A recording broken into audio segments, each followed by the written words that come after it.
Hello, I'm Miriam, and we love to have a prospective investor like you tour our plant. My parents started this business 20 years ago, and I basically grew up here, and we're all so proud of where we are. Are you ready to walk around? Oh, I am the compliance officer here too, and I have to tell you there are a few places in the plant that require a little caution, such as when we're around the forklifts. Please let me know if you have any questions.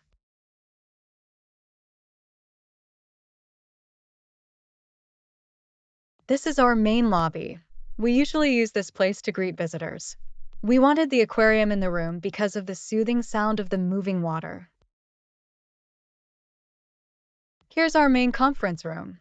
We believe strongly in communications, and we very often have little side meetings in here to make sure we're all on the same page.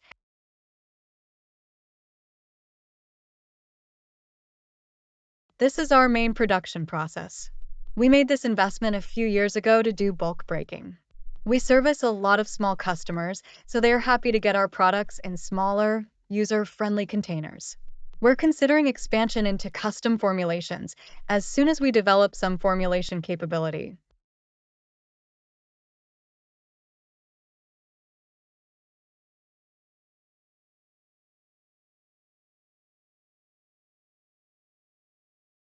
This is our production control room. We use this operation to run the digital control system for the packaging operation. We made this investment a while back, and we'd love to increase the throughput rate. This unit gives us consistent quality, which we know is very important in this market. Hi, guys. Hi, Miss Miriam.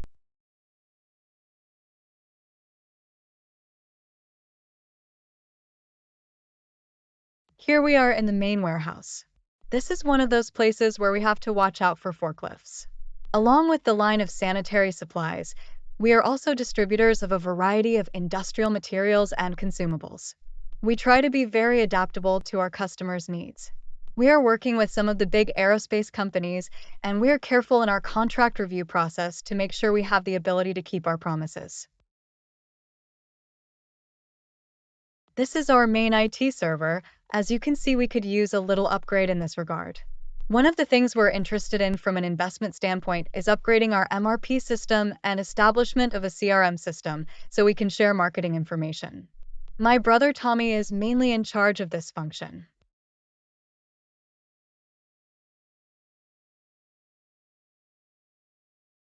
Hi, Tommy. Oh, hello. Tommy is the Chief Operating Officer. He also has a lot of outside interests. We won't bother him right now. There is a lot more to see, of course. One thing you might be very interested in is our ISO 9001 registration. We've been certified for several years now, and we do have a quality policy that commits to customer satisfaction and continual improvement. We also have an ongoing process of risk evaluation and reduction, and we're always working on improvements to our systems. I certainly hope you enjoyed your tour, and we are all excited that you're interested in working with us to provide quality products to our important customers.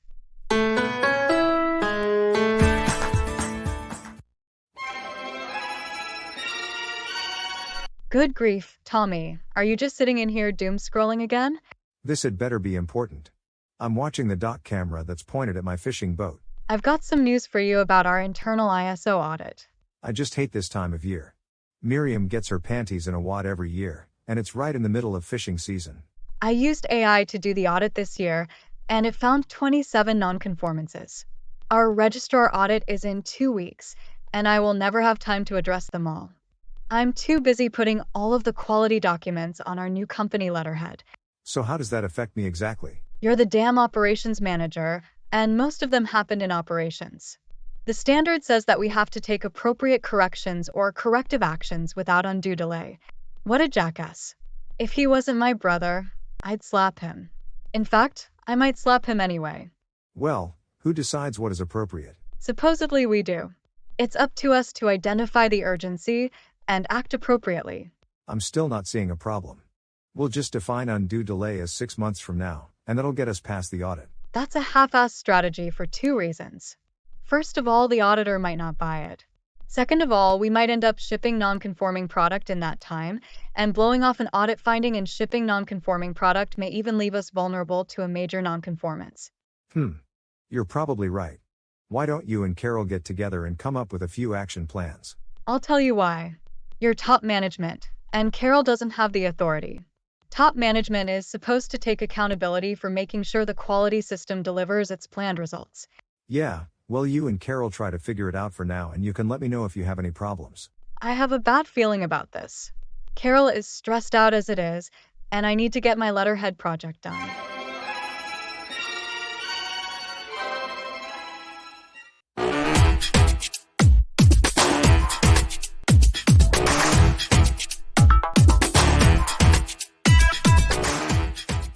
Since I started here 6 months ago, I've gained 20 pounds from stress eating, and my hair is falling out.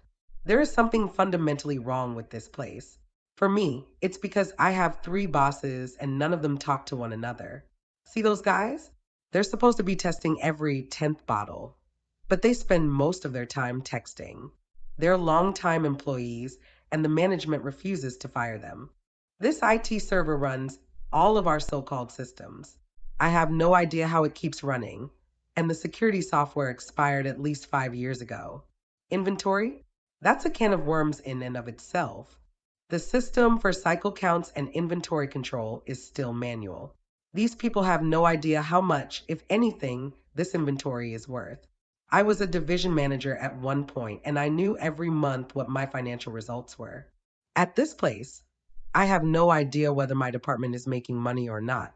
The financial system isn't integrated with the inventory system. I doubt even the management knows whether or not this place is profitable. Carol, come in here for a minute. There's been a customer return, and I am holding you personally responsible for it. That's the 3rd complaint in the last month. I've just about had it with Carol. She's the 3rd person we've had in that job in the last year, and she's not going to work out either. It's impossible to find good people nowadays. Have you guys seen Gary? You mean the maintenance guy? No, he stays out of here. Oh, what's that beeping? Why is that light flashing? That's been flashing since I got here. We just tune it out. Honestly, you can't make this stuff up. These guys are sitting around playing video games in the control room with some kind of alarm flashing and nobody is reacting to it. Better call Gary down there.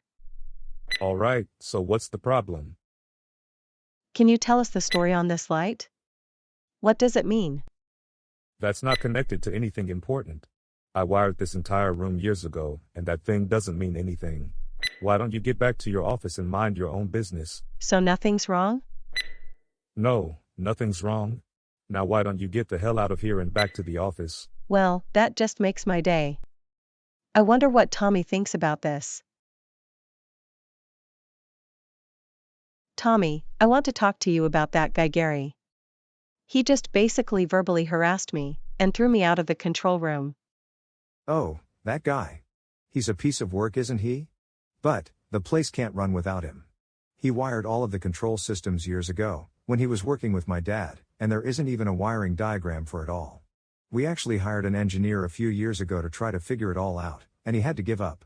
At the moment he is pretty harmless. It's in his interest for the place to keep running until he gets his retirement. We're going to live with this situation for the time being, because we need to keep running. Is any of it dangerous? All of it's dangerous. It runs all of the high-temperature reactors, plus the afterburners that the EPA made us install. So you realize the potential liability. Yeah, but despite all of the noise, we think he is pretty harmless, and we're not going to rock the boat at this point. Welcome to Inside the Dysfunction. Today, we're joined by a guest whose influence stretches across history. From the fall of Rome to the failure of your 9 a.m. team sync. She's elusive. She's persistent. She's probably in the room with you right now. Please welcome, Lady Incompetencia. Thank you. I arrived late, brought the wrong files, and parked in the fire lane. No one stopped me. They rarely do. For the viewers who don't recognize you, what are you exactly? I'm not a person. I'm a presence. I show up when onboarding is rushed, when assumptions are shared over lunch instead of documented, and when someone proudly says, "It's basically the same as last year's process."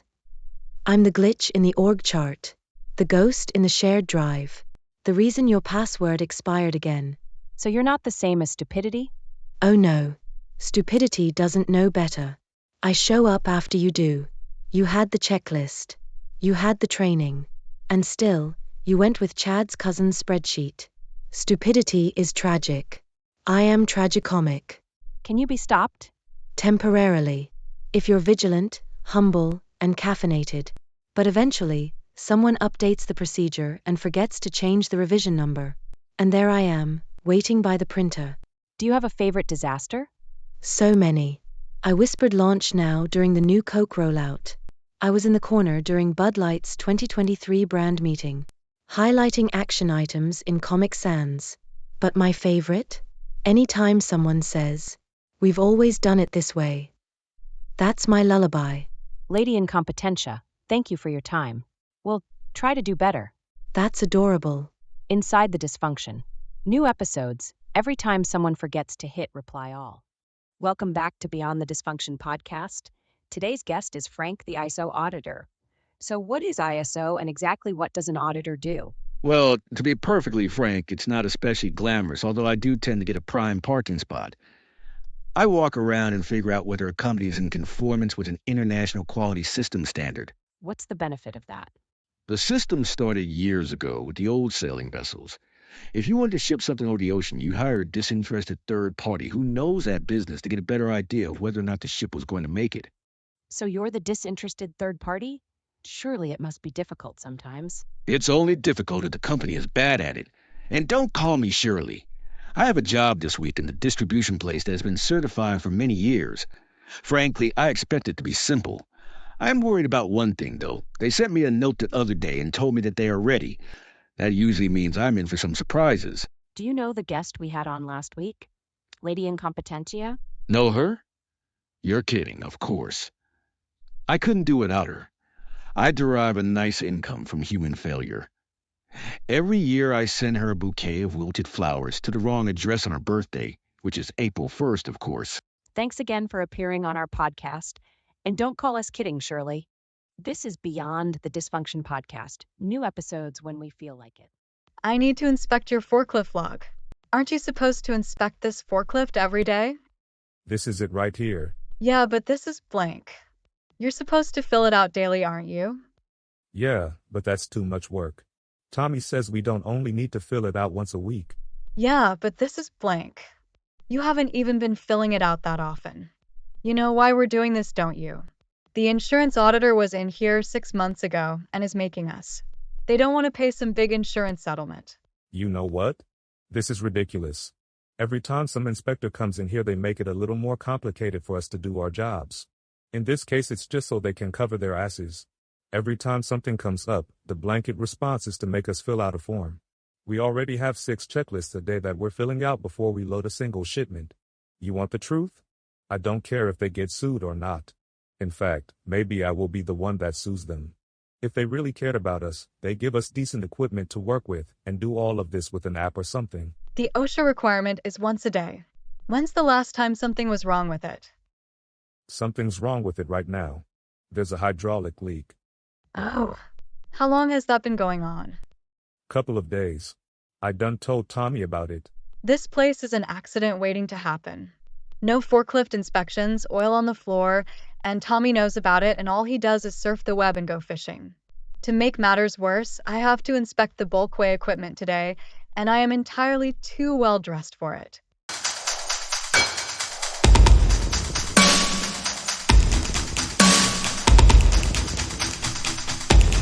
That was terrible.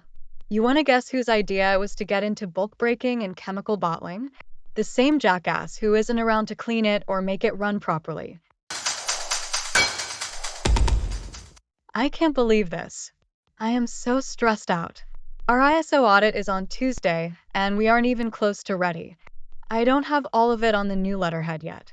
Our training records are useless pieces of paper because the crew is untrainable. The forklifts are leaking oil, and the returned goods cage is a disaster. This isn't our problem, it's your problem. It's your job to keep the documents up to date and keep the system running. I've been doing this for 11 years now, and it's always the same. The Friday before the audit, there is a lot of last-minute panic. Nobody has enough time.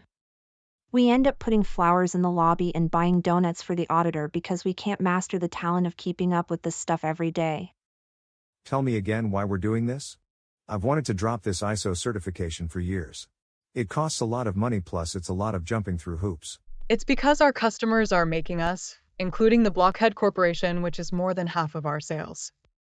Well, it seems like they're forcing us to do a lot of stuff for no reason. There is a reason for most of it. It's so we don't make a lot of bad decisions. Customers want a supplier that is reliable.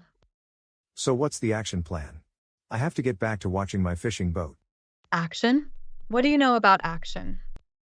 I thought we had decided to defer any action on the items we found in the internal audit for 6 months.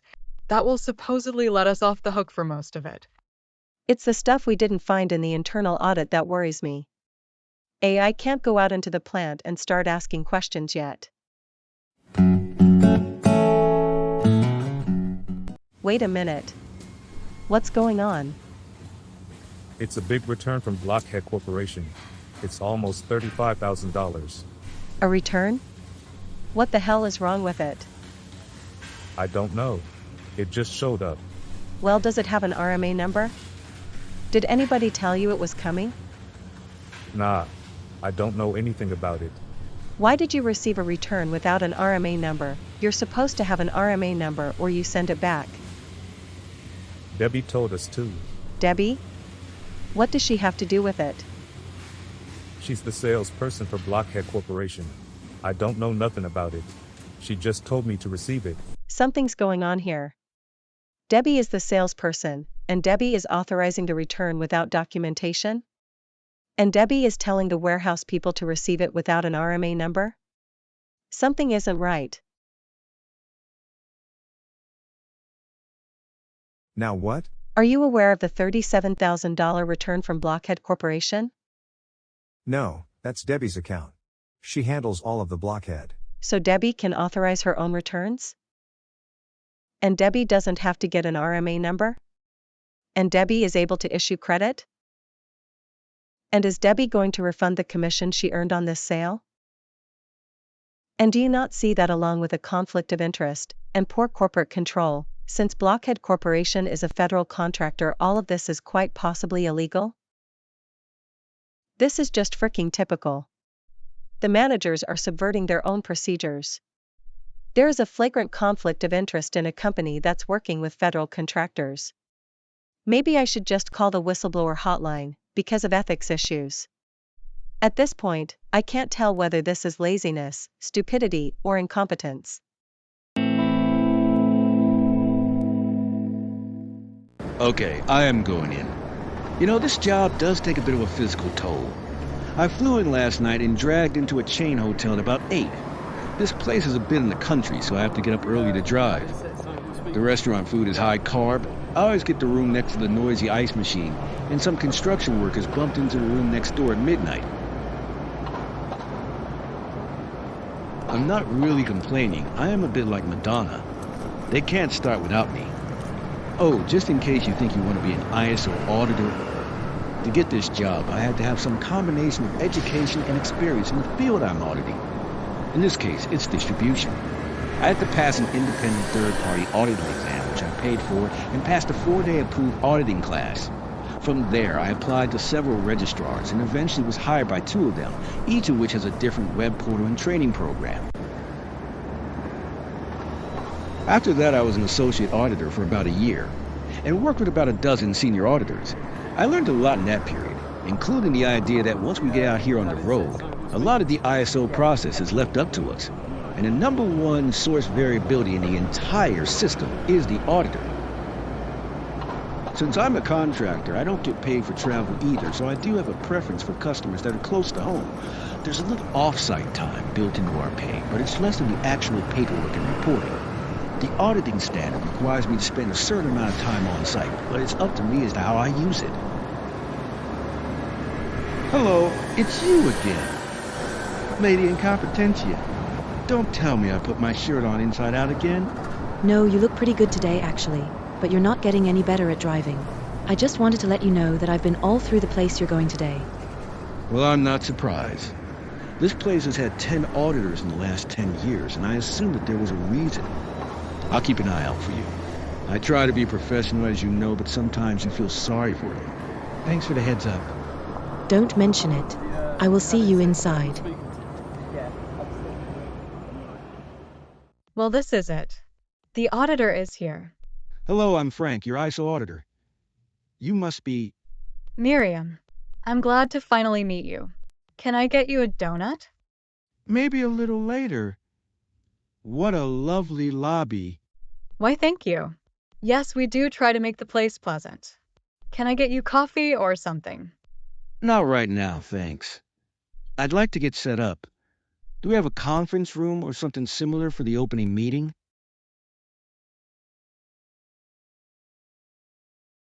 Hello, everyone. I'm Frank, your ISO auditor, and I'm here to perform your ISO audit. Before we get started, I'd like to thank you for your business and also remind you that everything that happens here is confidential. Wait a minute. No one told me we were getting a different auditor. Yes, I did. I told you that a month ago. If I can continue, I'm auditing you today to the ISO standard, your internal requirements and other requirements we find any. What that means is I'm going to look for objective evidence of conformity. Other requirements. Like what? Where you might be subject to other requirements like the government, customers, insurance companies, or anyone else. Since your quality policy commits your company to meeting requirements, any of these things are fair game for me. Other requirements. I don't like the sound of that. There are parts of the system I would prefer he stay out of. I still don't see the point. What does sales have to do with quality? If that guy sticks his nose into my shop, he is in for a surprise. There are two kinds of findings you need to worry about. A minor nonconformity is a one-off that doesn't affect the integrity of the product and is not systemic. If we find one of those, we will have a conversation about how to fix it. A major nonconformity is much more serious. There could be multiple minor issues of the same type throughout the place. There could be multiple minor issues in the same process, which would not give you the warm fuzzies. There could be a minor nonconformity a year ago and is still happening. That says you either have a commitment issue or an issue with your corrective action system. There could be known defective product delivered to the customer. Let's hope that doesn't happen. There could be required parts of the system non-existent or missing. If donuts and this cute outfit don't help, I don't know what else I can do. The ramifications of all of this. You could be subject to a follow-up audit by your pesky auditor.